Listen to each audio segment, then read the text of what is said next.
kalau kita tarik ke atas lagi, ada para leluhur kita yang wajahnya sama dengan kita. Tidak bisa dipungkiri. Nah, gitu lah. Maka wajahku juga wajahnya beliau-beliau. Karena prosesnya ini daripada 7 perjanjian atau 700 tahun, semua dikembalikan kepada titik awal. Jadi 7 turunan dahulu leluhur saya wajahnya kayak gini modelnya. Ya seperti saya sekarang ini. Nah ini loh.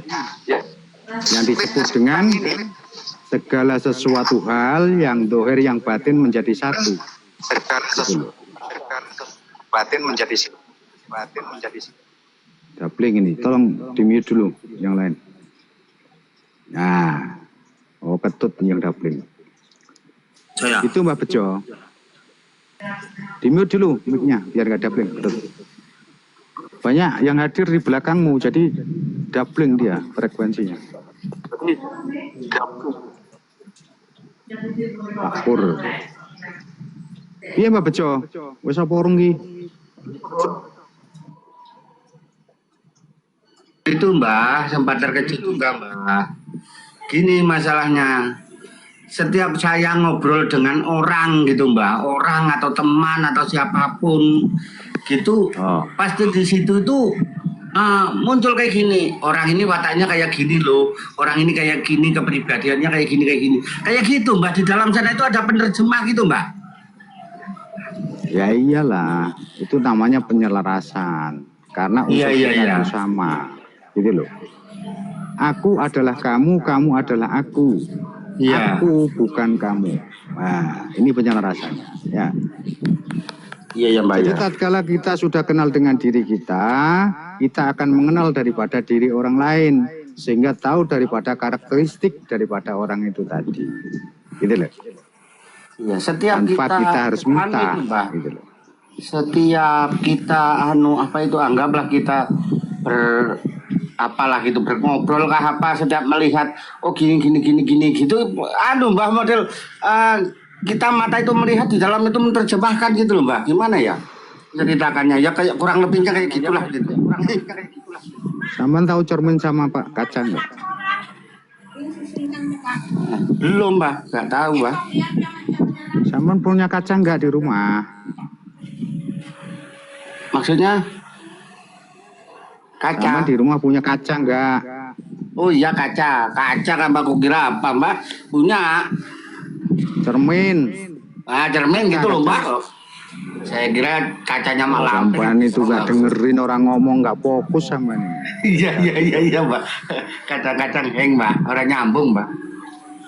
Ada Mbak. Ibaratnya kamu itu menghadapi cermin. Lah cermin itu adalah orang itu tadi. Tatkala dirimu masuk ke dalam cermin itu tadi tahu kan gitu maksudnya. Inilah yang disebut dengan sonar. Gitu loh. Paham nggak? Itu berarti setiap manusia ada itu Mbak. Contoh seandainya saya dengan Anda gitu. Sonar. Wah, tidak semua manusia. Iyalah Mbak, iya. Iya Mbak. Wadakno kabeh kaya ngono kabeh dadine itu. Mau dibilangin orang terpilih dan dipilih kok setiap manusia. Tapi enggak, Mbak, sebenarnya maksud saya itu gini loh Mbak, bukan apa setiap seandainya yang pernah kita baca itu orang yang kayak gitu juga apa apa setiap orang aja gitu loh Mbak, maksud saya itu. Masalahnya enggak jauh-jauh Mbak, seandainya salah itu sedikit gitu loh. Saya sudah bicara Mbak, sampan menghadapi cermin lah. Bayangan sampan itu ada di cermin apa enggak? Kira-kira. Iya Mbak, ya. Itu aja loh jawabannya. Luki, matur suwun. Siap. Marah nih. Ada yang mau ditanyakan Arya? Mau ngobrol apa cuman? Mumpung kisah hal. Ayu Sagung Dumadi. Siap, nggih. Sagung Dumadi, rayu.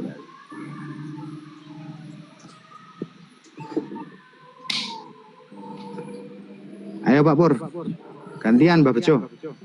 Saman bulet ae sampean. Iya Pak, malah mlayu nang ndi alam gaib sampean. Paham aku Mbah, didik sing sampean anu mau berketno ati dadakan. Maksudnya ki paham jan bahu ngene iki. Nggih, Assalamualaikum. Pak Pur. Salam warahmatullahi. Nggih. Nggih, nyambung sedikit cerita nih Mbak Bejo niku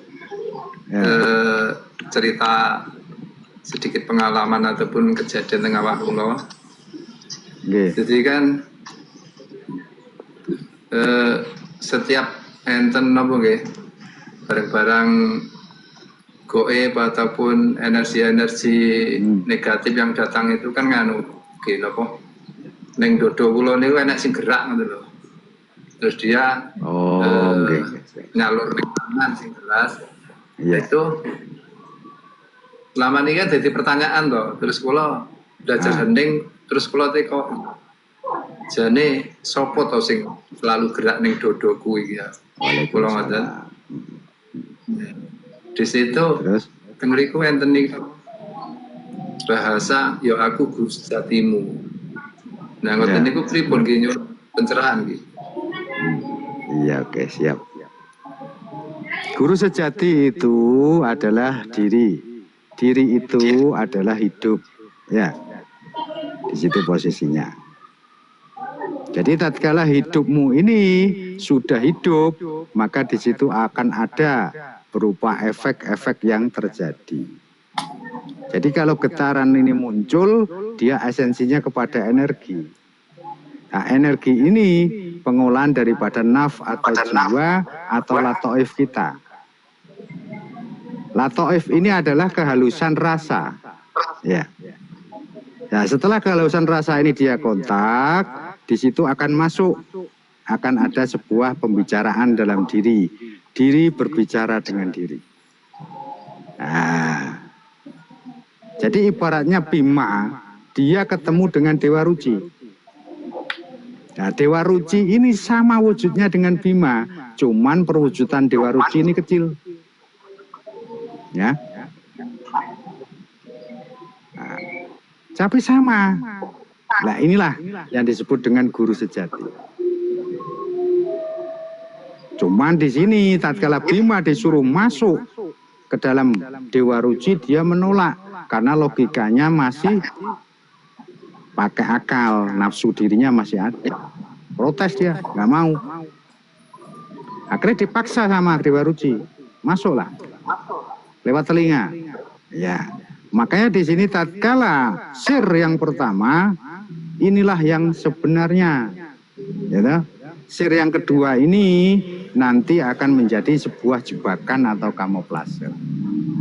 Ya. Maka ini yang disebut dengan apa?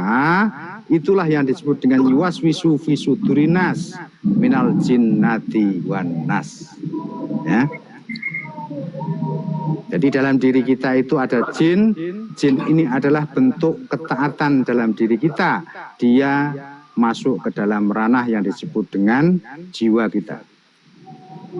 Dan nas di sini kesempurnaan daripada hidup kita. Inilah yang disebut dengan guru sejati. Nah, makanya kalau itu muncul, dia akan ada rasa getaran, pembicaraan, dan segala sesuatu bentuk peringatan yang ada dalam hati kita. Nah itu yang berbisik dalam dada. Maka ada yang namanya sudur, dada, ada yang namanya fuad, ada yang namanya kolbu, ada yang namanya kolbi. Nah, bedanya di situ penempatannya. Nah, guru sejati adanya di mana? Guru sejati adanya di kolbu. Maka disebut kolbun mukmin baitullah. Hati seorang mukmin itu adalah rumahnya Allah. Nah, rumahnya Allah inilah yang disebut dengan guru sejati. Allah ini apa?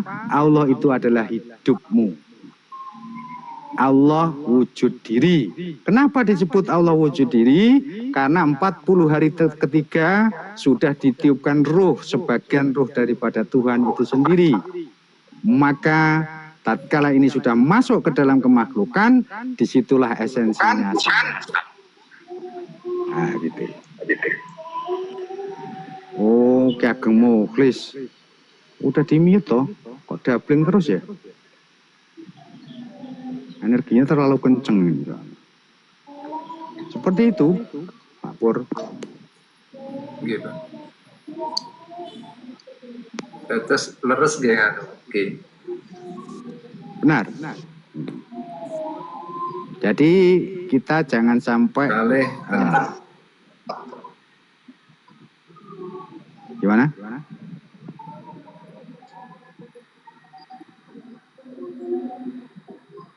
Gimana Pak Pur? Lanjut.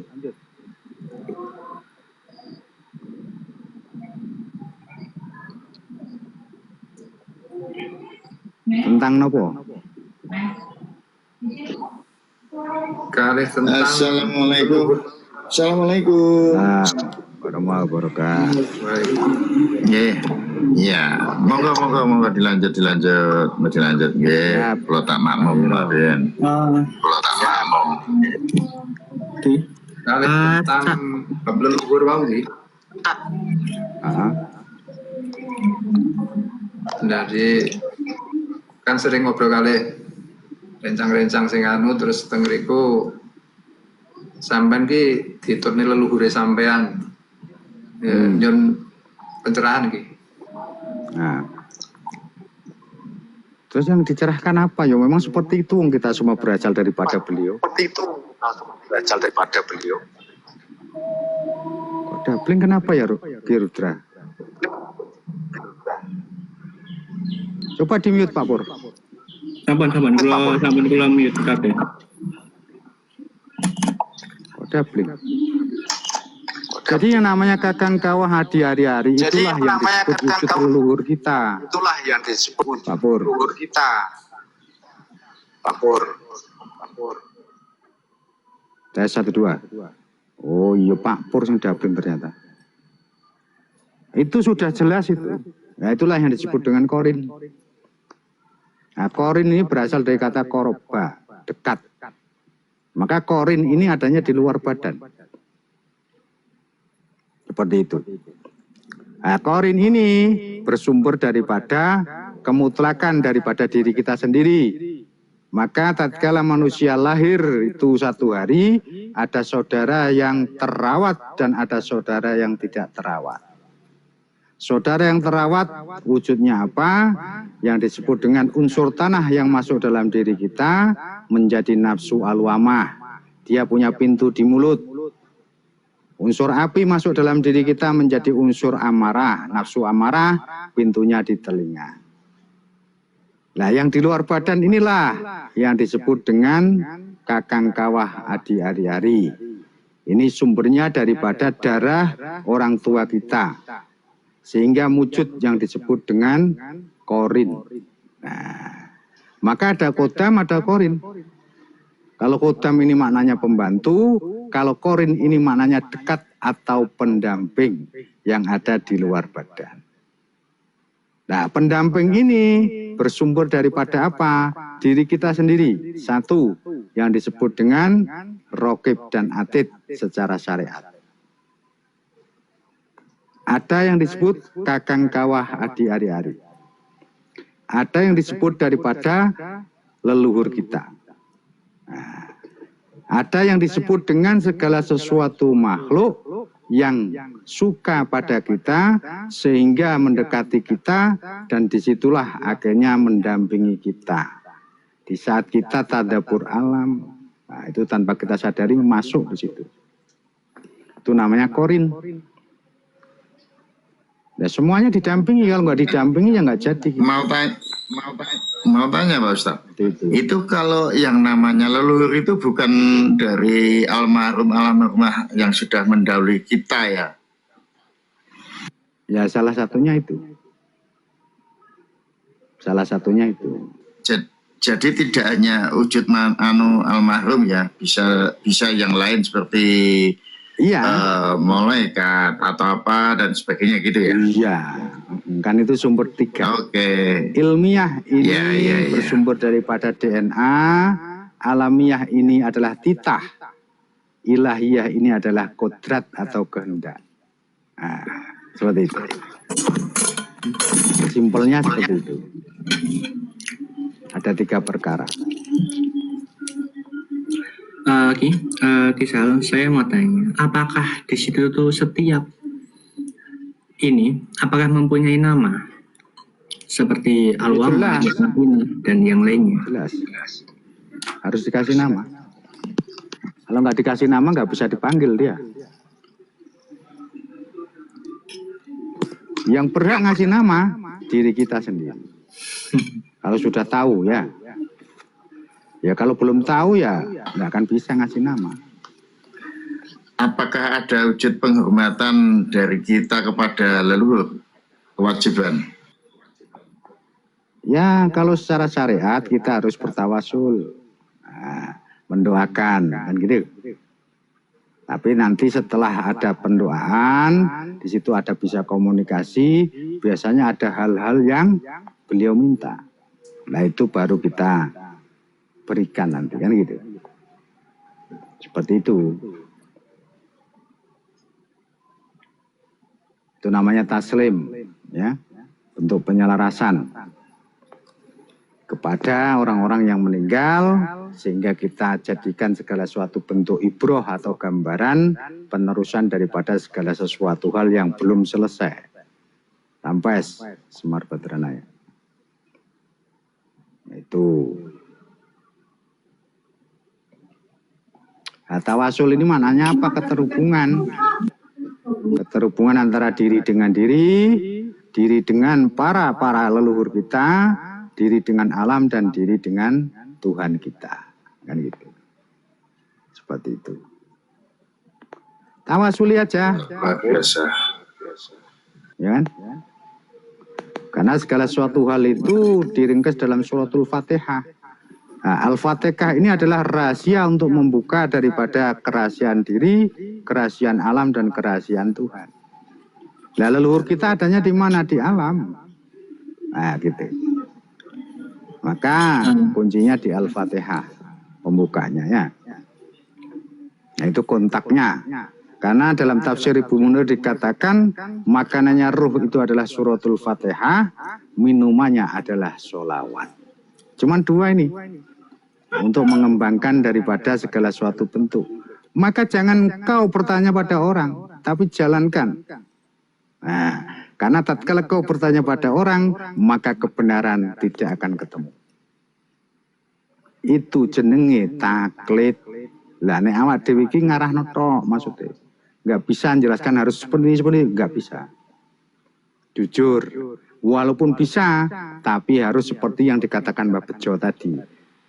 Ada situasi dan kondisi tersendiri karena membuka daripada wadi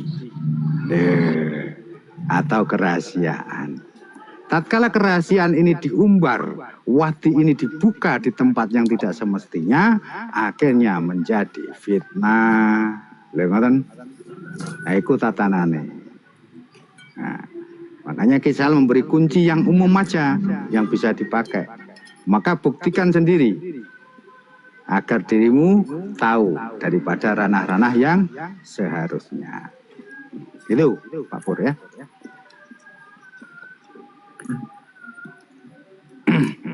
Silakan Mbah Bejo Kemayangan, mau ngobrol nggak? Oke, saya mau ngobrol sebentar, Ki. Kok sampean di anu lho, Gus. Silakan. Nah, gini.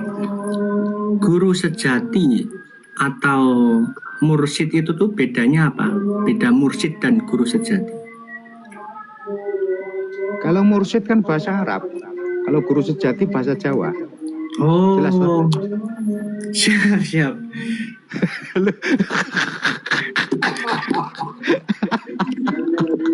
Simpel jawabanku.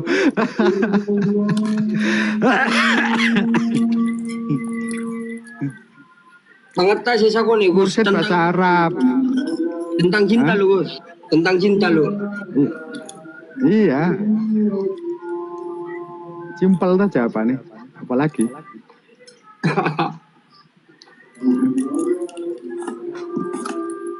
Kalau mursyid ini adalah yang disebut daripada wujud manusia. yang membawa dan mengajarkan segala sesuatu bentuk kebenaran. Itu mursyid ya. Yang kedua, wujudnya adalah apa? Yang disebut dengan unsur alam. Unsur alam yang ada di dalam diri maupun di luar diri. Dia juga wujud yang berupa apa? Makhluk hidup yang lainnya. Yang ketiga, wujudnya apa mursyid itu? Yaitu yang disebut dengan risalah atau riwayat urut-urutan daripada sebuah ilmu dan keilmuan. Inilah yang disebut dengan sanad. Wujudnya apa? Manusia. Gurune guru, gurune guru, gurune guru, gurune guru. Nah, ini risalahnya kan gitu. Nah. Mursyid ini juga disebut apa? Segala sistem pengetahuan yang bersumber daripada manusia dan alam semesta. Di mana membawa kebenaran dan kebaikan, maka itulah yang disebut dengan mursyid. Ya. Mursyid ini juga siapa? Mursyid inilah yang disebut dengan segala sesuatu bentuk iman yang ada dalam diri kita. Iman yang ada dalam diri kita itu siapa? Yaitulah hidup kita. Ya. Mursyid juga disebut dengan apa? Diri yang sejati. Diri yang sejati dan iman yang hakiki inilah nanti akan menjadi guru sejati. Nah, mursyid adalah daripada bagian komponen daripada guru sejati. Guru sejati bagian daripada mursyid tersebut. Ya, karena titik akhir daripada huruf I dan D-nya. Guru berarti ini adalah bersumber daripada hidup atau iman kita. Sejati bersumber daripada diri yang sebenarnya diri. Lah, guru sejati kembali kepada iman dan diri yang sebenarnya. Siap. Maka korin ini artinya apa? Nah, arti dan mana korin? Arti korin adalah dekat dengan diri atau pendamping diri. Korin di sini adalah kudrat irodat diri yang dibawa sejak lahir yang berada di luar diri kita. Yaitu disebut apa? Kakang, unsur api sebagai pembuka awal kelahiran bayi. Kawah adalah unsur air saat bayi mau lahir atau yang disebut dengan ketuban. Adi, unsur angin yang melingkup di badan bayi saat baru lahir sehingga bayi bisa bernafas dan menangis.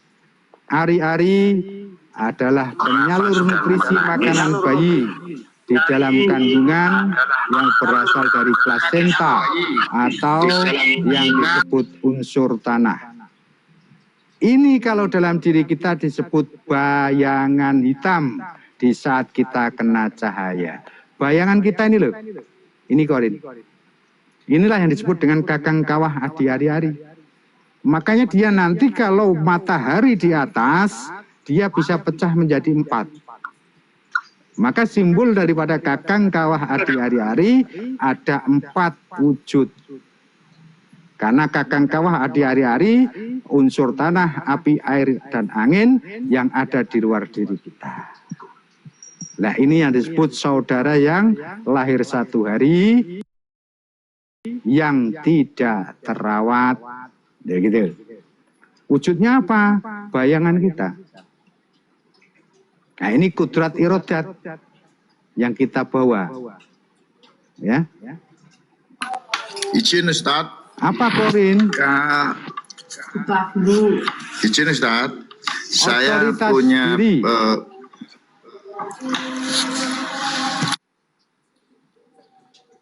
Otoritas diri atau kekuasaan penuh dari diri kita yang bersumber dari darah bapak dan ibu serta para leluhur kita yang dahulu. Ya. Ini pendamping yang berasal dari leluhur yang bertugas mengarahkan dan membimbing kita secara gaib dalam pencapaian jati diri dan segala hal dalam kehidupan untuk meneruskan perjuangan para beliau yang belum selesai di masa kini. Jadi tatkala sampai Semedi di situ datang memberikan pengarahan, inilah yang disebut dari para leluhur kita. Nah, wujudnya beda. Tapi kalau yang 4 ini wujudnya sama dengan diri kita. Kakang kawah di hari-hari. Nah, kalau wujudnya beda, bersumber daripada DNA atau leluhur kita. Nah, huruf R daripada korin adalah rusilah diri yang bersumber dari unsur alam dan pengkajian diri serta penyingkronan diri dengan alam. Berupa jiwa-jiwa yang dahulu dan para penjaga alam di bumi maupun di langit. Ini muncul di saat diri berbicara dengan diri sendiri dan mengarahkan dalam hal kebaikan. Nah, udah masuk sonarnya dalam diri. Nah, ini namanya rusilah diri. Huruf N daripada korin adalah yang disebut dengan apa? Nur diri yang bersumber dari nur alam yang dalam bahasa syariatnya adalah malaikat raqib atid yang selalu mendampingi serta mencatat amal baik dan buruk kita atau malaikat muqarrabin. Ini unsur yang ada dalam luar badan kita. Maka ada falsafah Jawa mengatakan dulur sing lahir sedina, sing keramutan, lan sing ora keramutan.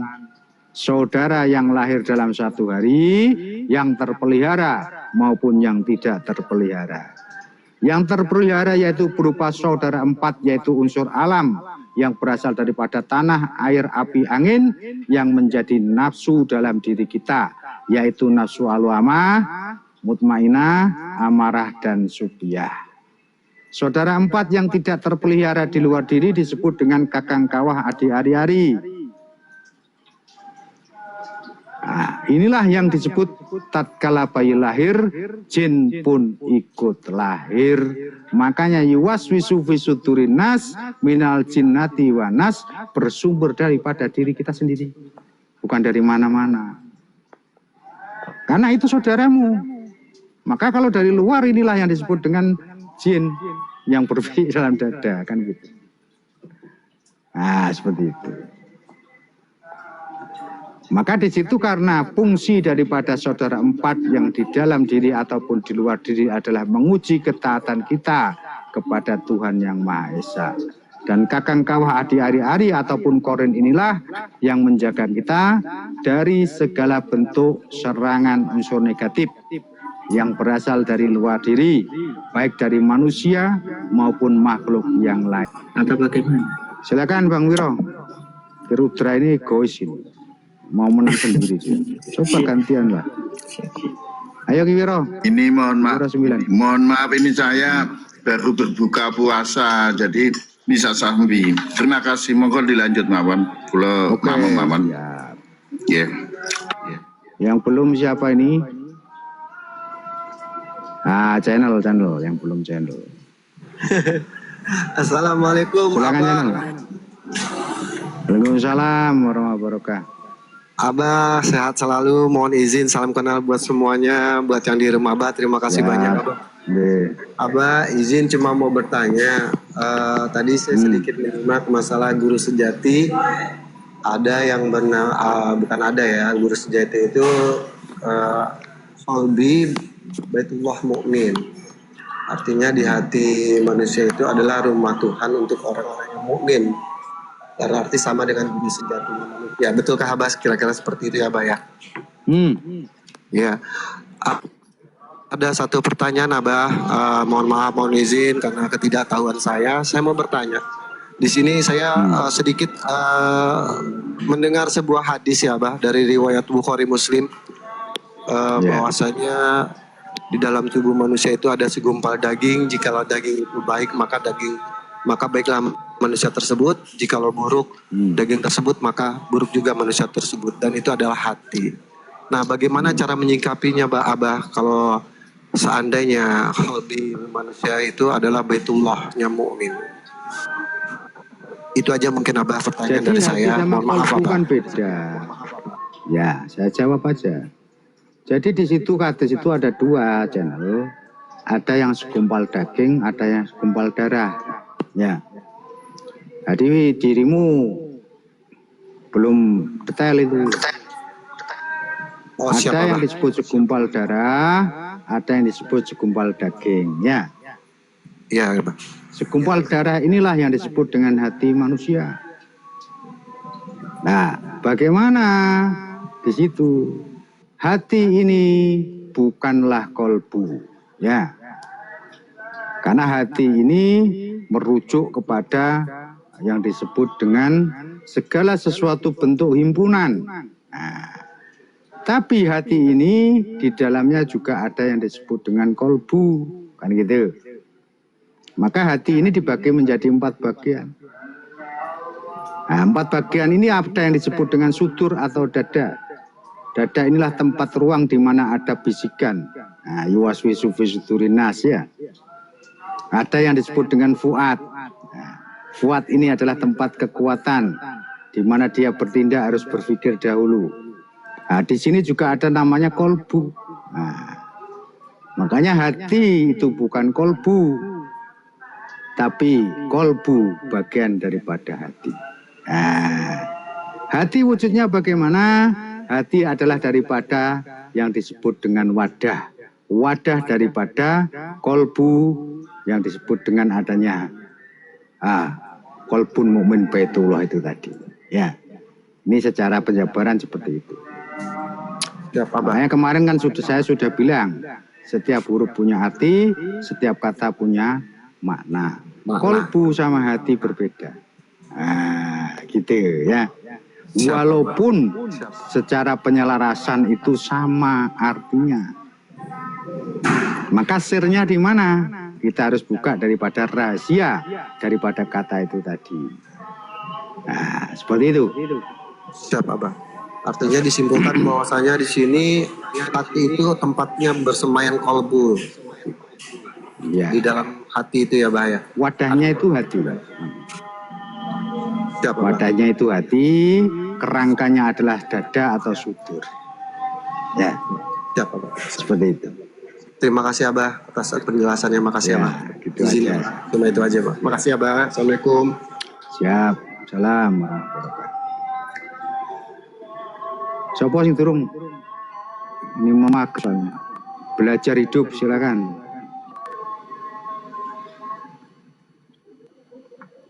Silakan belajar hidup. Belajar urip. Waduh ya naik kok. Nggak mau ngomong ke Rudra. Silakan ke Rudra. Sama tak cut. Siap.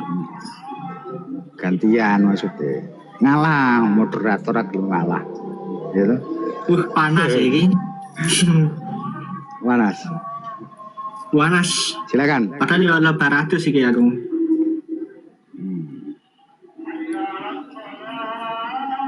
Ya, yang tadi nih. Tentang kubur.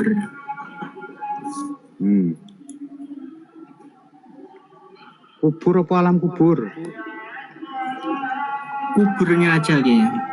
Karena saya pernah mendengar bahwasanya kubur itu ada yang bilang seperti ini, yang terkubur tuh ya dirimu gitu loh.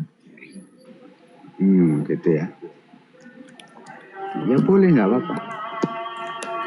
Jadi kalau kubur atau kubur ini adalah daripada segala sesuatu bentuk kemutlakan unsur yang bernaung di dalam unsur itu menjadi sebuah riwayat atau risalah diri. Nah, makanya kalau yang dikubur adalah dirimu, di situ berarti adanya jasmaniah dan rohaniyah. Secara kenyataan rohaniyah tidak terlihat. Yang terlihat adalah jasmaniah. Jadi dalam kitab Fafiru ilallah, di mana segala sesuatu hal itu, kenapa kita tidak bisa melihat Allah dengan nyata, karena ruh ini masuknya awal. Nah, kalau ruh ini masuknya awal, baru ditimpa yang lain, ditimpa yang lain, ditimpa yang lain, sehingga menjadi jasad. Ini namanya kubur.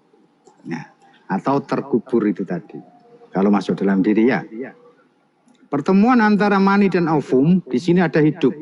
Hidup inilah yang disebut ruh. Nah, ini detak jantung sudah ada. Maka disinilah yang disebut hidup, munculnya 1 bulan di alam rahim. Nah, setelah itu baru masuk yang disebut dengan rasa. Rasa inilah akhirnya wanita hamil menjadi ngidam. Karena proses rasa sudah masuk. Akhirnya timbullah yang disebut dengan sukma. Sampai 40 hari ketiga ditiupkan ruh. Sebenarnya ruh yang ditiupkan 40 hari ketiga inilah yang disebut dengan adanya nyawa. Ah, itu konsepnya. Karena hidup itu sedia ada. Nah, yang diproses dari 40 hari ketiga inilah yang disebut dengan nyawa. Di mana kesempurnaan seorang janin sudah lengkap, maka dikasihlah dia yang disebut dengan nyawa. Nyawa ini adalah kumpulan daripada segala suatu bentuk unsur, termasuk salah satu yang disebut dengan otak. Nah, itu kumpulannya di situ. Jadi satu kesatuan. Baru nanti berproses sampai 9 bulan. Seperti itu.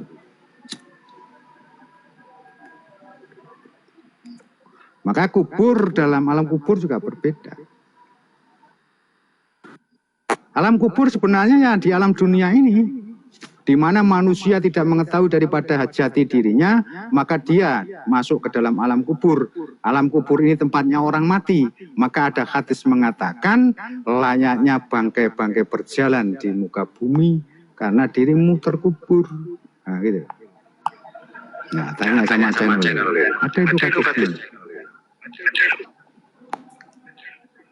Nah, itu yang disebut dengan bangkai-bangkai yang berjalan di muka bumi. Nah, itu karena terkubur. Hidupnya belum bisa dihidupkan lagi. Seperti itu. Ya, berarti makanya harus situ... lasta-masta. Bikin hidup lebih hidup. Mbah nun sewu, kula nyuwun pamit nggih. Sedaya sederek. Pulau nggak ada mandap nih. Assalamualaikum. Assalamualaikum.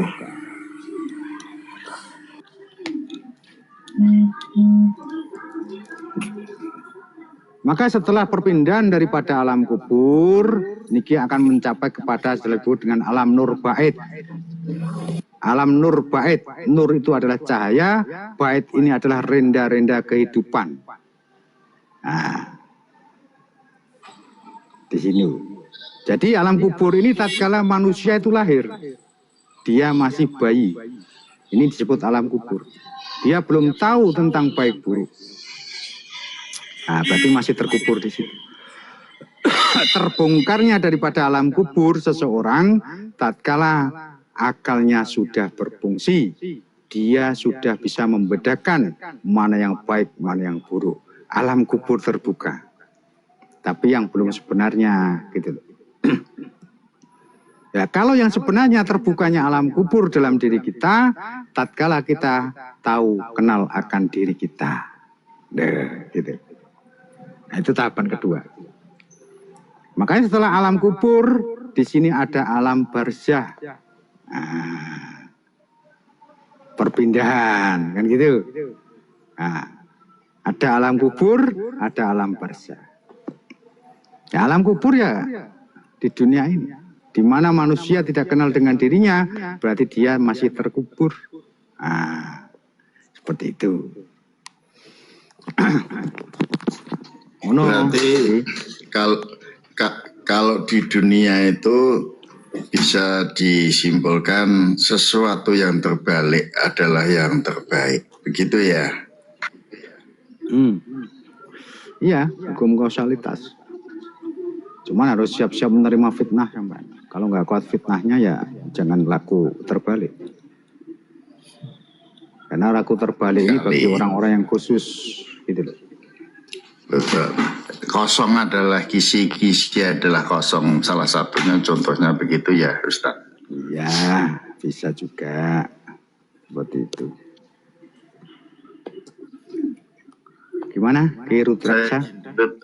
Saya izin dulu tak sholat maghriban dulu Ustaz nggih. Terima kasih untuk pencerahannya. Monggo, ngadaken. Nah, Lagi Ki Rudrak, gini, 4 menit lagi. siap. Mungkin kelanjutan yang tentang mati itu tadi atau kubur tadi. Tadi Kisah Hal mengucap tentang alam barzah. Nah, itu apa itu? Alam barzah alamnya orang mati. Alamnya orang mati. Dan iya. Apakah setiap manusia masih mengenal manusia yang lain? Ya namanya pindah alam kan ya nggak mengenal lah. Jadi manusia ini dikubur, itulah dia berada di alam barzah, bukan alam kubur, gitu loh. Karena alam kubur itu unsurnya keduniawian, di masa-masa masih dalam kehidupan. Kan gitu. Nah, itu alam kubur. Nah, tatkala jasad ini dikubur, ya dipendem, nah itulah perpindahan daripada ke alam barzah. Gitu. Seperti itu. Setelah ke alam barzah, itu kemana? Alam barzah itu kan tempatnya arwah. Jadi kalau kita singkat di sini adalah alam sa'adah. Alam sa'adah ini adalah alam dunia. Kalau di situ namanya alam nasut. Alam nasut ini tempatnya arwah dan para jin. Nah gitu. Maka disebut di situ bagian daripada manusia. Tatkala meninggal dunia dia berpindah ke alam barzah. Gitu. Bukan alam kubur. Terus yang ditanyakan apa? Coba yang detail nanya gitu. Jadi saya bingung jawabnya. Pertanyaannya aja nggak detail kok suruh jawab.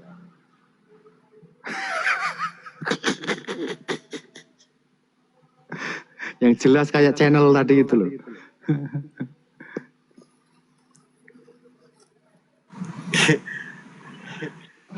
Mohon maaf Abah. Assalamualaikum warahmatullahi wabarakatuh. Waalaikumsalam. Siap. Ya. Kandar Rahman. Ada yang mau disampaikan coba? Ini masalah yang saya sering masih belum paham antara diri ini, ruh, nyawa, napas, sukma, saudaraku. Sukma ini yang artinya ini ruh, napas, jiwa, nyawa, sukma. Jadi sukma ini yang memang kadang sukmanya pergi pada saat tidur, sukmanya pergi pada saat tidur. Di satu sisi ada mengatakan roh idafi apa ya? Banyak penafsiran tentang sukma ini. Ada kan mengatakan merogo sukmo, artinya membelah diri. Nah, mohon sedikit pencerahan karena sampai saat ini saya belum menemukan definisi yang tepat tentang sukma ini, saudara. Tabe izin.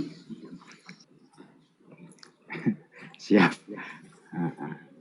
Ya, 1 menit lagi ya. Kita kasih waktu 5 menit lah. Jadi tahapan awal adalah roh. Roh ini bersumber dari mana? Secara kenyataan disebut dengan nurullah.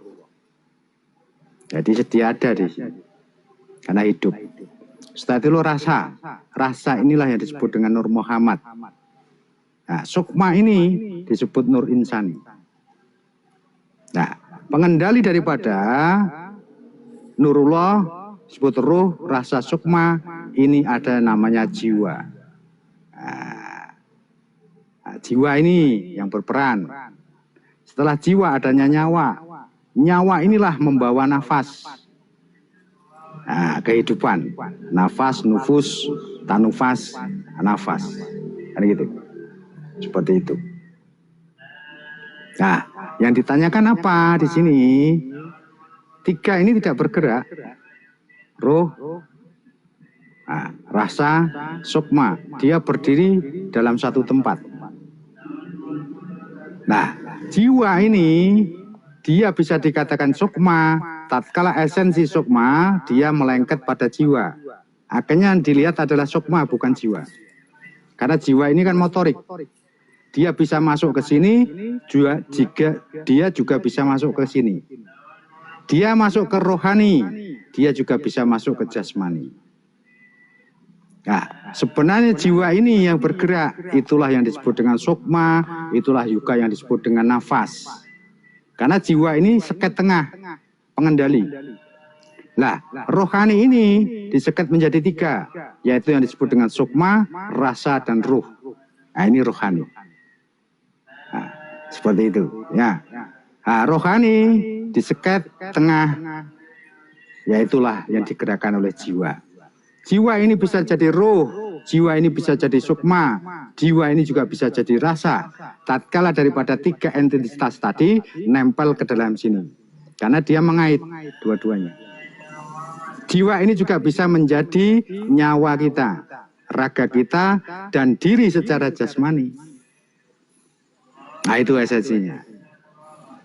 Maka 7 lapisan langit yang ada dalam diri kita disebut roh, rasa, sukma, jiwa, nyawa, raga, dan diri. Maka perannya siapa di situ? Naf, jiwa. Nah, kalau dia keluar sukma, berarti jiwanya sukma ini lengket dengan jiwa. Akhirnya dia berperan. Kalau rasanya lengket dengan jiwa, akhirnya yang dilihat rasa. Karena esensinya adalah rasa. Kalau roh ini tadi, roh idofi, lengket dengan jiwa, tatkala keluar, yang dilihat adalah roh idofi itu sendiri. Nah, mungkin seperti itu, Kanda Rahman. Saudaraku, terima kasih banyak. Jadi sukma ini berdiri sendiri, ini tiga ya, ruh, ya, sukma, jiwa. Ruh, rasa, sukma. Ya. Sukma. Nah, sukma. Ini Nurullah, Nur Muhammad, Nur Insani.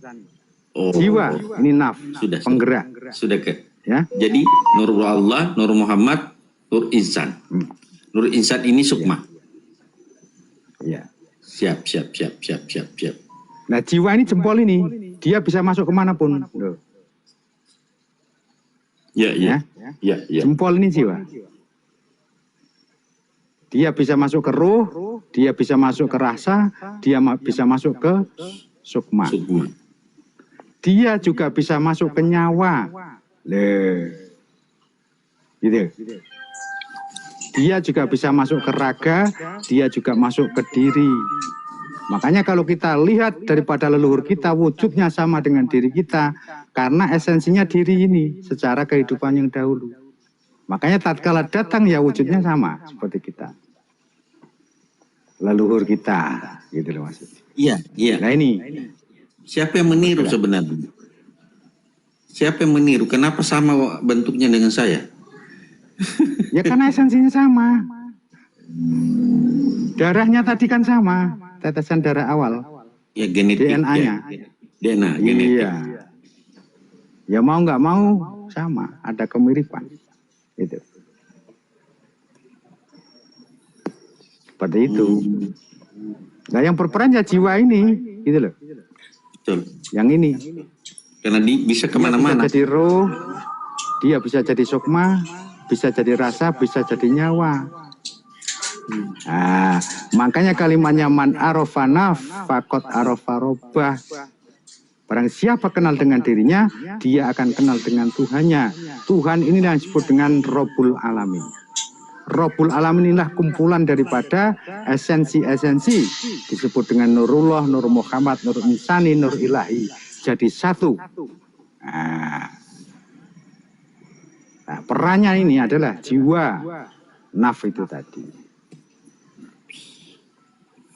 Siap. Nafas itu ya jiwa itu, tapi dia esensinya ke nyawa nanti. Iya, betul. Nah, tatkala jiwa nempel ke nyawa, dia akan berwujud nafas. Nah, gitu. Maka alastu birobikum ini sebenarnya siapa? Nyawa. 40 hari ketiga ini, bukan roh. Karena roh sedia ada. Iya, betul. Nah, gitu. Hidup adalah di raksa merah atau ovum, kehidupan adanya di mani. Di mana air sperma masuk ke dalam ovum bisa menghidupi. Akhirnya timbullah yang disebut dengan perpaduan, ketemuannya embrio itu tadi. Betul. Adalah detak jantung. Itulah hidup. Itulah saya sering bilang itu pada saat pertemuan sudah ini dan jantungnya kita bisa deteksi 2 bulan sudah bisa kita deteksi sebelum 120 hari. Artinya kalau dalam dalil kan dikutipkan ruh itu pada 120 hari yang sebenarnya adalah nyawa. Betul. Termasuk laqad khalaqnal insana fi ahsani taqwim. Itulah yang ditiupkan 40 hari ketiga. Kesempurnaan manusia diberikan adanya akal. Akal ini adanya di nyawa tadi. Gitu. Tanpa ini disempurnakan daripada kerangkanya, nggak mungkinnya disebut dengan nyawa ini masuk. Makanya harus disempurnakan dulu. 40 hari ketiga sudah wujud sempurna. Iya. Ada tangan, ada kaki ya.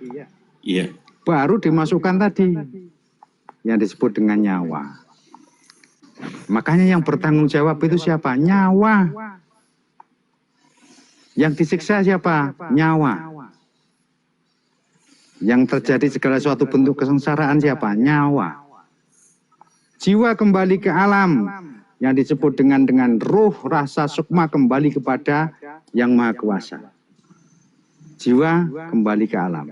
Nyawa ini yang bertanggung jawab dalam menentukan daripada kehidupan. Kalau perilakumu tidak benar, di sini pertanggungan di alam barzah, akhirnya disiksa. Nyawa ini yang merasakan. Ya, karena ditiupkan daripada sebagian ruh Tuhan tadi. Nah, maka siapa yang bertanggung jawab? Nyawa.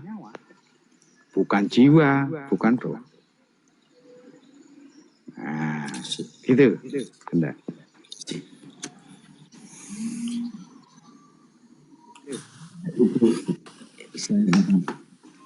Assalamualaikum warahmatullahi wabarakatuh. Izin nyimak. Waalaikumsalam warahmatullahi wabarakatuh. Gimana Kanda Rahman? Alhamdulillah.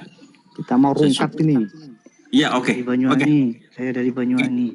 Terima kasih banyak atas penjelasannya, Dindaku. Sehat selalu semuanya. Karena sudah mau rungkat. Ini sudah maghrib di sana barangkali ya.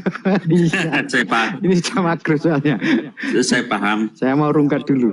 Iya, saya terima kasih banyak atas penjelasannya. Nanti kita sambung lagi ya, saudara-saudaraku. Insya Allah. Assalamualaikum warahmatullahi wabarakatuh. Assalamualaikum. Terima kasih ya Bang Guru atas pencerahannya.